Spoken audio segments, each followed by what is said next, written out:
तो हेलो दोस्तों, कैसे हो आप सब। मेरे ऑडियो वॉइस चैनल में आप सबका हार्दिक अभिनंदन। तो दोस्तों, पेश है एक नई कहानी। कहानी का शीर्षक है विक्रमादित्य की हत्या की योजना। बहुत समय पहले की बात है। उज्जैनी राज्य पर गंधर्वसेन का शासन था। गंधर्वसेन के 6 पुत्र थे। उनके नाम क्रमशः शंख, विक्रमादित्य, भृतहरि, चंद्र, ब्रह्मणीत व धन्वंतरी थे।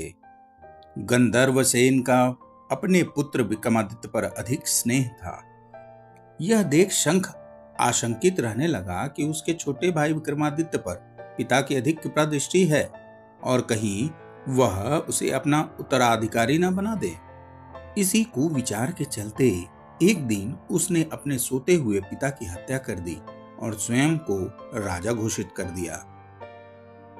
पिता की हत्या की खबर पाकर उसके सारे भाई खतरे की आशंका से वहां से भाग निकले, लेकिन शंख ने किसी प्रकार अपने 4 भाइयों को मौत के घाट उतार दिया, मगर विक्रमादित्य को नहीं ढूंढ पाया। शंख राजा तो बन गया, लेकिन विक्रमादित्य का भय उसे बराबर रहने लगा। वह हर कीमत पर विक्रमादित्य को मारना चाहता था। एक दिन शंख के गुप्तचरों ने विक्रमादित्य का पता लगा लिया। वो घने जंगल में कठोर तपस्या कर रहे थे। अब शंख ने विक्रमादित्य की हत्या करने की योजना बनाई और एक तांत्रिक को विक्रमादित्य के पास भेजा। तांत्रिक विक्रमादित्य के पास पहुंचा और काली मां की साधना करने के लिए विक्रमादित्य को तैयार कर लिया। वह तांत्रिक विक्रमादित्य को काली के मंदिर में ले गया और उन्हें देवी की मूर्ति के सामने सिर झुकाने को कहा। विक्रमादित्य ने कहा कि चूंकि वह राज परिवार से है, इसलिए सिर झुकाना उन्हें नहीं आता। वह स्वयं ऐसा करके दिखाए तो उसे देखकर वैसा करने में उन्हें आसानी होगी। यह सुनकर तांत्रिक ने जैसे ही सिर झुकाया, विक्रमादित्य ने अपनी तलवार से उसका सिर उड़ा दिया। यह देख शंख तलवार लेकर विक्रमादित्य पर झपटा, किंतु विक्रमादित्य ने तलवार की एक ही वार से उसका वध कर डाला। तत्पश्चात पूरे मान सम्मान के साथ विक्रमादित्य को उज्जैनी का राजा बनाया गया। यह सिंहासन विक्रमादित्य को कैसे मिला, इसकी अलग कहानी है। एक दिन राजा विक्रमादित्य शिकार खेलने के लिए जंगल में गए। काफी देर भटकने के बाद उन्हें एक हिरन दिखाई दिया। हिरन का पीछा करते करते वे अपने सैनिकों से बिछुड़कर बहुत दूर निकल गए, लेकिन हिरन हाथ नहीं आया।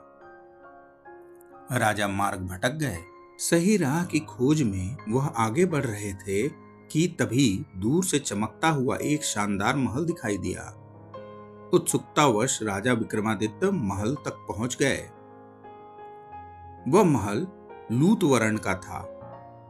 उसने राजा विक्रमादित्य का खूब आदर सत्कार किया और बताया कि यह राज्य राजा बाहुबल का है और वह राजा का दीवान है। लूत वर्ण ने विक्रमादित्य से कहा, आप प्रजावत्सल राजा हैं। यदि यशस्वी सम्राट बनना चाहते हैं तो इसके लिए आवश्यक है कि राजा बाहुबल आपका राज तिलक करें। दीवान लूत वर्ण ने अपने राजा की प्रशंसा करते हुए विक्रमादित्य को बताया कि बाहुबल महादानी हैं। वह किसी को खाली हाथ नहीं लौटाते। आप अवसर पाकर उनसे यह चमत्कारी सिंहासन मांग लीजिए जो भगवान शिव ने प्रसन्न होकर उन्हें उपहार स्वरूप दिया था। यह सिंहासन आपको चक्रवर्ती सम्राट बना देगा। दीवान लूत वर्ण के कहने पर विक्रमादित्य राजा बाहुबल से मिलने गए। राजा बाहुबल ने विक्रमादित्य को राज्य अतिथि बनाकर उनका यथोचित आदर सत्कार किया। तत्पश्चात विक्रमादित्य की मंशा भांपकर बाहुबल ने उनका तिलक किया और चक्रवर्ती राजा घोषित कर दिया। विक्रमादित्य जब विदा होने लगे तब राजा बाहुबल ने उनसे कुछ मांगने को कहा। तब विक्रमादित्य ने लूत वर्ण द्वारा बताया गया राज सिंहासन मांग लिया। राजा बाहुबल ने सिंहासन का सच्चा अधिकारी समझकर उसे देने में कोई संकोच नहीं किया और उन्हें सिंहासन सहित अपने राज्य से विदा किया। तो दोस्तों, यह कहानी आपको कैसी लगी? अगर आपको पसंद आई हो तो प्लीज मेरे चैनल को लाइक, शेयर और सब्सक्राइब जरूर करें। धन्यवाद।